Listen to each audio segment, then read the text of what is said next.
animals, although coyotes can get larger. So, but anyways, this is known as the Rudisville chupacabra, but I guess I should start calling it the blue dog. But anyways, I got to examine one. I've actually examined 5 of these animals up close, and they're all very similar. And I still think there is something unusual besides the fact that they're simply hairless. I don't think mange is going to be the end of the story per se. For example, I have found a tie-in between the locations where most of these animals have been found and coal-burning power plants. In all of the areas, Cuero, Texas, Elmendorf, Texas, Fayetteville, Texas, where I've received the most reports, the most photographs, and found the most carcasses, lo and behold, there are coal-burning power plants right there, within a mile or two of all these locations. So, a lot of this is inference, and I certainly don't want to get into legal trouble by throwing slanderous things around, but I did a little research and I found out that coal-burning power plants emit very high amounts of sulfur dioxide. Well, it also turns out that sulfur dioxide is a mutagen.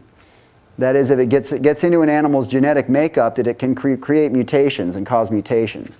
So ultimately, I think this is a worst-case scenario where these animals are somehow being affected by some type of ecological disaster and pollution and the like. And it's interesting also to note that these things are starting to become a lot more common now. I get chupacabra reports pretty much on a weekly basis now. Weekly? Yeah. Not only in Texas, but they're spreading up into Oklahoma. Nick investigated one up in Oklahoma about a year ago. If you guys watch the news, I'm sure you've heard about reports in other states, Maryland, Minnesota, Kentucky. Recently there were some raccoons that were labeled chupacabras that turned out to be hairless raccoons.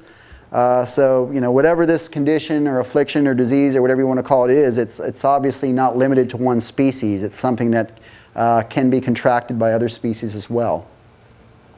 Oh, worked for me that time. Okay. This is my first book. It's called Big Bird, Modern Sightings of Flying Monsters, published back in 2007. And no, I'm not referring to the Big Bird from Sesame Street. The Big Bird was actually another name that was coined by the local media.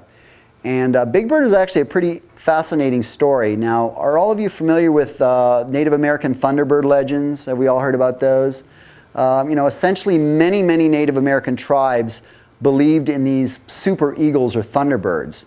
And oftentimes we can find depictions of these creatures on tops of totem poles and on petroglyphs and so forth. But it's a pretty widespread Native American belief that there were basically these enormous bird-like creatures. And when I say enormous, I mean like basically the size of small airplanes, having a wingspan anywhere from 15 to 25 feet across. Well, the largest known bird species in North America only have a wingspan of about 9 or 10 feet. So we're talking about something twice that big. The name Thunderbird is actually because there's an association between these great eagles and storm fronts that would come through. And there's a couple of different inferences we can draw from this. One being that perhaps the beating of these birds' wings had a thunderous sound, or more than likely, if there were truly enormous birds flying around North America, they would be able to take advantage of the thermal air drafts that are created by storm fronts. In the front of these storm fronts, you have these big wind surges and air drafts. And very large birds require these kind of undercurrents or thermals in order to stay aloft. So perhaps the Native Americans would see these large birds flying in before thunderstorms because they were riding on the air currents. I mean, that's one theory. It's interesting to note that with regard to the North American Thunderbird reports, we have at least 2 major classification types. One is the traditional Thunderbird, which is basically a very large raptor type of bird, like an eagle or a vulture. Typically with a very dark black or brown feathers, a hooked beak, like an eagle or a hawk or a vulture, but just much larger. Again, a wingspan of about 15 to 25 feet across. The second type or classification are reminiscent of pterodactyls or pterosaurs. And of course, these aren't birds at all, but flying reptiles that lived alongside the dinosaurs. They weren't dinosaurs, by the way. People always say flying dinosaurs. They were not dinosaurs. They lived alongside the dinosaurs, but they were a specialized form of flying reptile that were adapted to flight. and were very successful for hundreds of millions of years. They basically ruled the skies until the birds came along. So I have received a lot of reports of pterodactyl types of things flying around Texas, which of course is quite an astounding notion since we think that they went extinct about 65 million years ago. But the reason I got into the big bird phenomenon is that there was a high concentration of reports in Texas, and specifically South Texas, down near the Rio Grande Valley, near the city of Brownsville and some of the surrounding areas down there. And back in 1976, we're going back to the weird years, 1976, there were a series of reports, dozens of reports of these giant flying big birds that were making the local newspapers, both in and around South Texas, but also picked up by the news wires, and it got to be pretty big news around the world. These sightings started in January of 1976 and continued for about 6 weeks until mid-February of 76, when they suddenly and mysteriously faded into oblivion. However, I still do get big bird reports around Texas. Probably about once a month or once every 2 months, I get contacted by someone who has seen something like a big bird in and around Texas. And I do get reports of both kinds, both the giant bird-like thunderbird type and also the giant pterodactyl or pterosaur type. About 10 minutes. Okay, we'll zip along here because I know I've been blabbing a little bit too much. Oh, back me up one, please, brother. Okay, so these are some examples of the newspaper articles and clippings that came out in 1976. There were several accounts, one where a man claimed that he was actually attacked by a big bird that had descended from the sky and ripped his clothes one night when he was sitting on his patio. There was another man down in Brownsville who claims that it flew into his trailer home one night, and when he went out to investigate, it was basically standing on the ground and making a strange noise. And there's a famous incident in San Antonio where 3 school teachers claimed that they saw 2 enormous pterodactyl-looking creatures flying up over a pasture one morning while they were driving to school. So all these newspaper clippings, and I have many, many more that appeared around that same time period. But as I said, there are still modern reports specifically in Texas. Well, it works for me sometimes. Okay. And basically, upper left-hand corner is an eyewitness drawing that was handed to me of a big bird that was reported near Houston, Texas in 1983. It does resemble a pterosaur, and specifically what is known as a rhamphorhynchoid or rhamphorhynchus type pterosaur.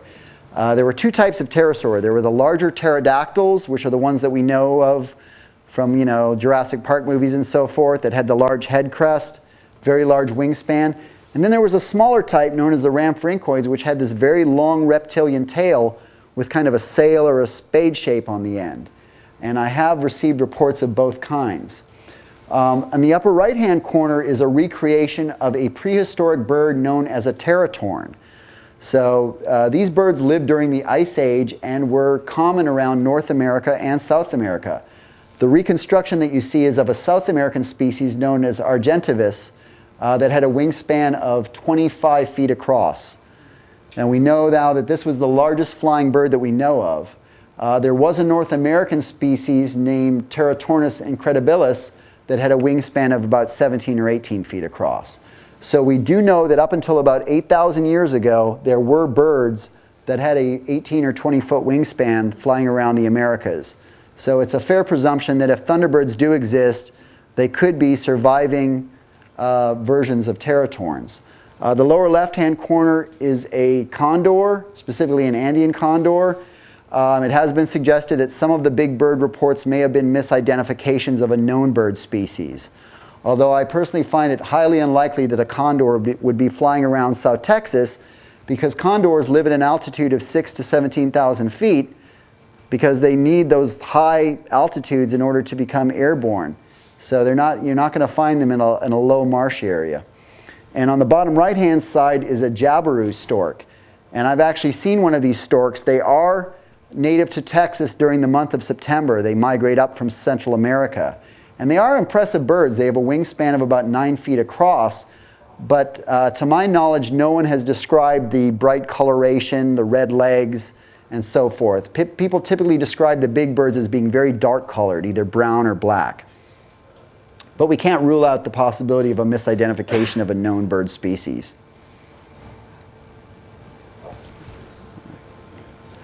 The Houston Batman, a pretty weird story, very similar to the Mothman, if any of you have ever heard of the West Virginia Mothman. Back in 1950, and here we kind of jump on the UFO bus again. Back in 1953, this article appeared in the Houston Chronicle, and apparently there were three people sitting on a patio one night, and they claimed that they saw a large shadow cross the lawn and end up in a large pecan tree. And when they were able to adjust their eyes to the light, they were able to make out what they described as a man-like figure standing about 6.5 feet tall, dressed in a black paratrooper costume, including a helmet and knee-length boots. But the most curious aspect was that this creature had bat-like wings attached to its back. And they claimed that they watched it for several minutes, that it emitted a dull grayish glow, grayish-yellowish glow. And after a few minutes, as it rocked back and forth on the branch of this large pecan tree, eventually it just vanished. Or basically the light condensed and it disappeared.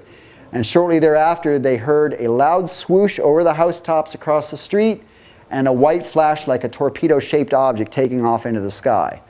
So, you know, this particular account, I guess, could be filed in, you know, the ufology section, and also, you know, I'm not really sure why we investigate some of these things in cryptozoology, because most zoologists are going to shudder when you mention something like a winged man wearing a helmet. But weird creature reports are often investigated by cryptozoologists, and this is one of the really weird ones we write about in the book, the Houston Batman. I think I got this report from you, Craig. This is what I like to refer to as the Dickens demon. It was originally referred to as a chupacabra, and apparently a young woman that was driving up near Dickens, Texas, which is up near Lubbock, one night she saw this little strange creature perched on top of a fence post. And as she watched it, it jumped off the fence post and kind of scurried across the road, and it just completely freaked her out. And she drove home hysterical and crying and told her mother about it. And I guess it was her mother who eventually encouraged her to pass the report on to some Bigfoot investigators, because they didn't know what else to do with it. But basically, this is the description. It was like a small, hairless creature, kind of a round, melon-shaped head with big black eyes and sort of flaps of skin under its arms, so almost like a wing type of creature. Doesn't really fit anything that we have typically encountered in the field of cryptozoology. It's kind of a one-up, or a one-shot, if you will. But there have been reports of winged creatures, winged humanoid creatures around the world, like Mothman and so forth. So, what's the red circle? It was number one of a series of photos. Is that what it is? That's a good point. I think I thought that too when I first saw that picture. I said, okay, that's it's a floating eye or a UFO. Living dinosaurs. We do have reports or legends down in the Big Bend area, Big Bend National Park, of something called the mountain boomers. The mountain boomers, it's a local legend down there, and basically people have described these large lizards that run around on their hind legs, and they're often seen feasting on roadkill and crossing the road. And the name boomer is a reference to the fact that they let out these bellowing sounds from the canyons that can be heard for miles and miles.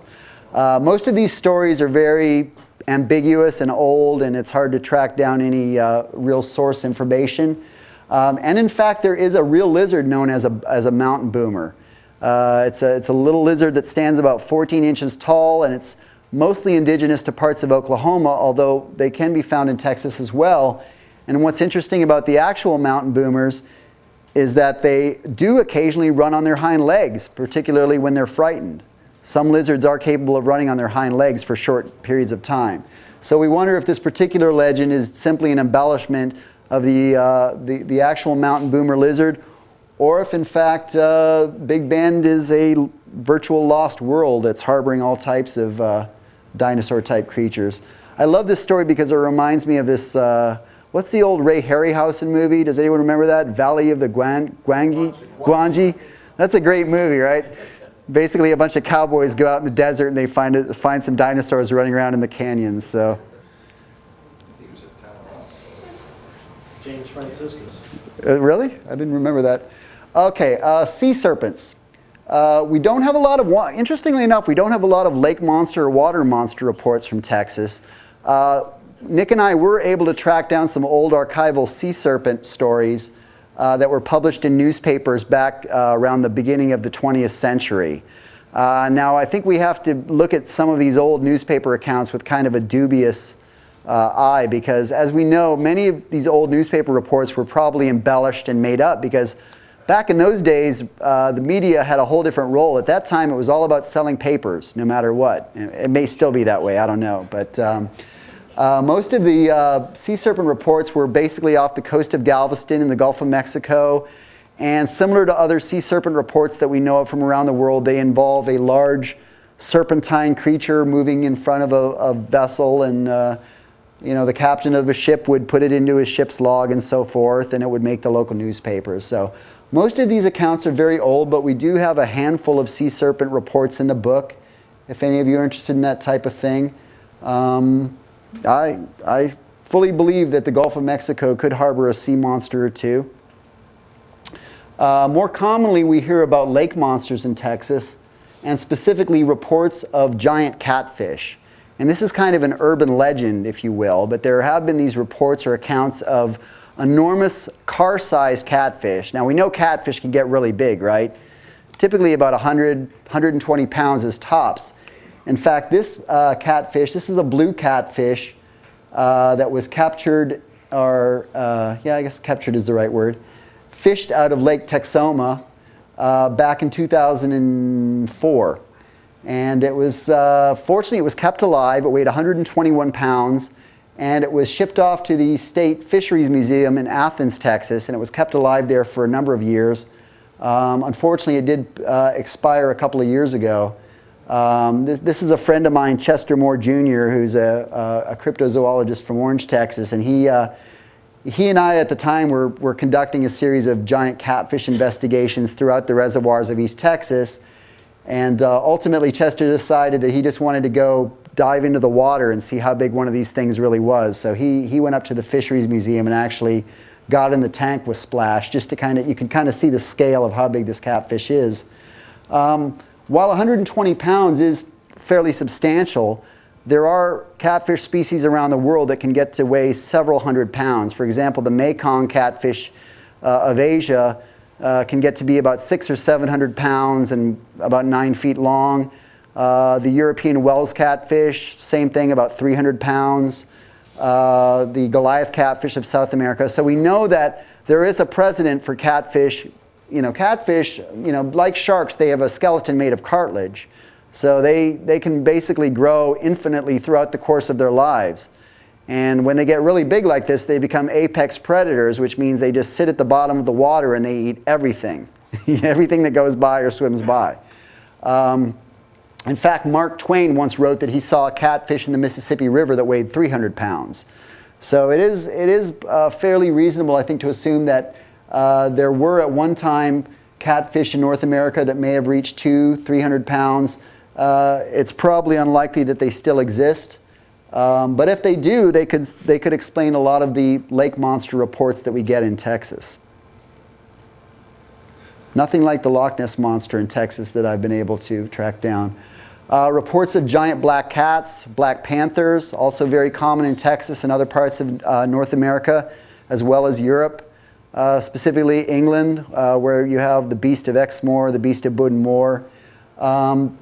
We do write there's a chapter in our book about out-of-place animals, because a lot of times what we investigate with regard to cryptozoology, cryptozoology, the technical description is hidden animals. So even though we like to look for the romantic things like Bigfoot and lake monsters, something like out-of-place big cats is obviously very significant and very important to us in the field of cryptozoology.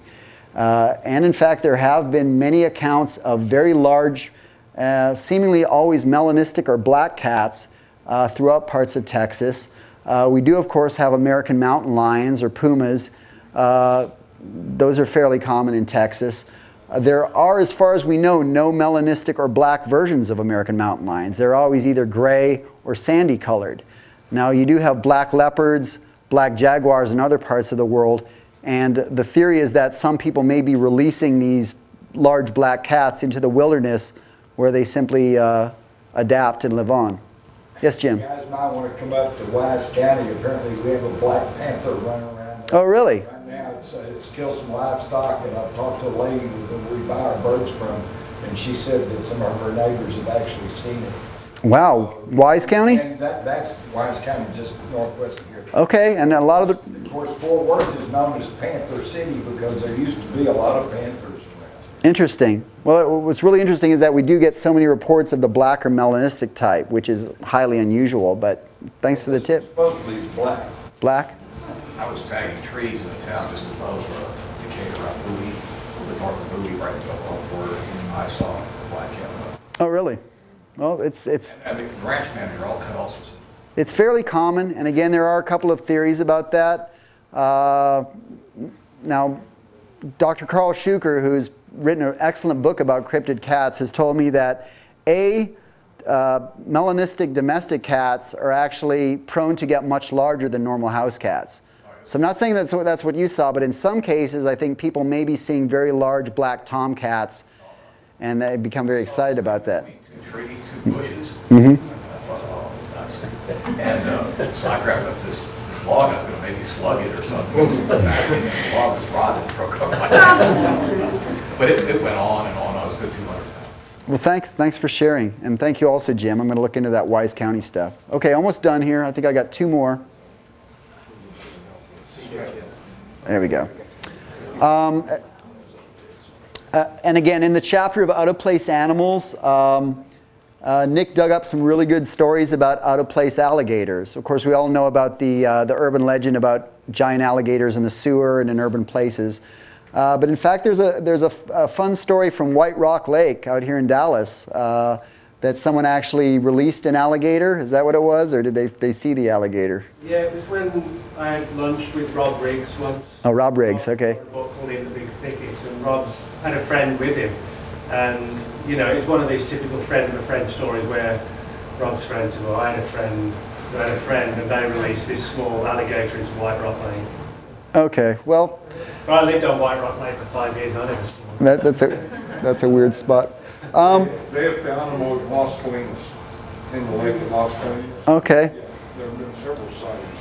They almost canceled a swim meet that was there because of the sighting. Interesting. Thank you. Back in the 50s, when you would go to the State Fair of Texas, they used to give you little alligators. And you'd bring them home, and after a while, they outgrew your bathtub.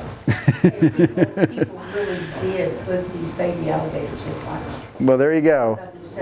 So, you know, not a monster in the traditional sense, but if you're swimming in White Rock Lake and you see an alligator, then it's by every definition an alligator, right? One more.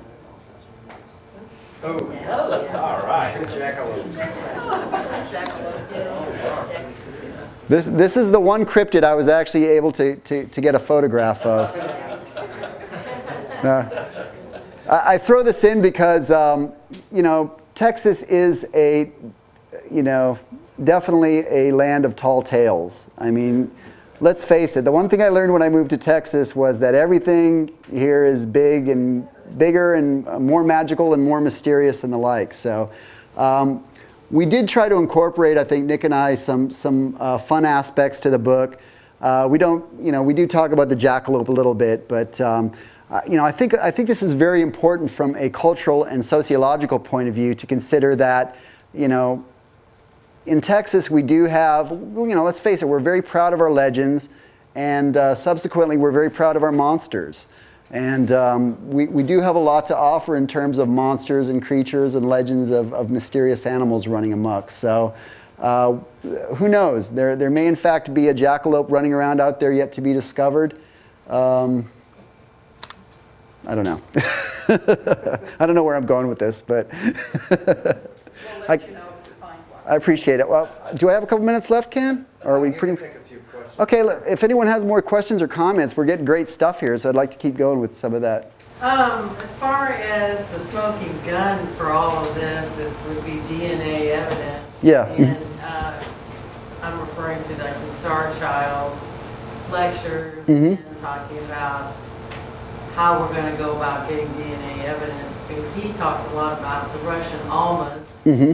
and that there were people who were birthed from a female Alma that he had discovered there was one male half Alma. So it has to be there if there was a actual female Alma that was captured. Mhm.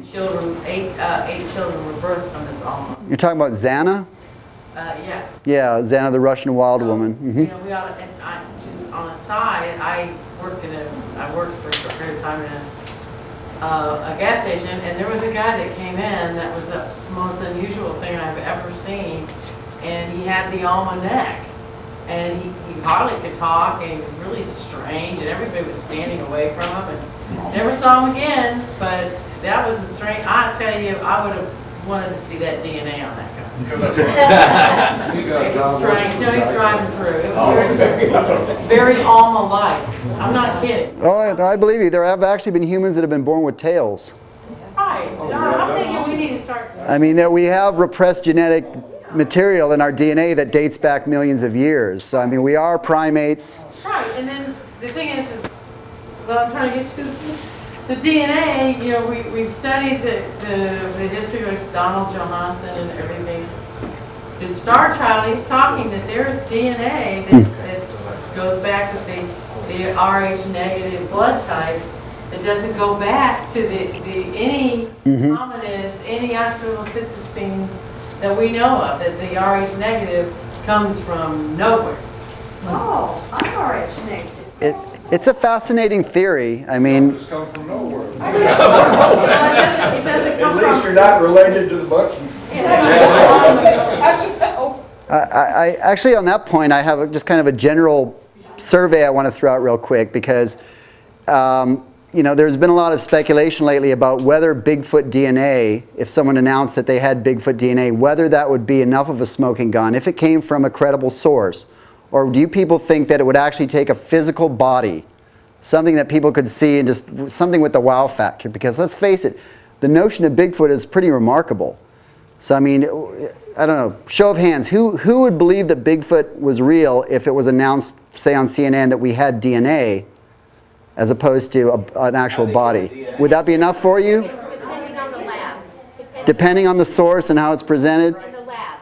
Okay. The lab has And how many people actually have to see a physical Bigfoot body before it's real? Okay, well, I'm just, you know, I think it's interesting. You know, it's my great hope that, you know, one way or the other, that it will be proven, so.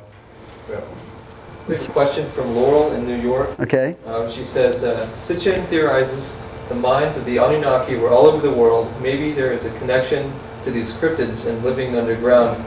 Interest is well hidden.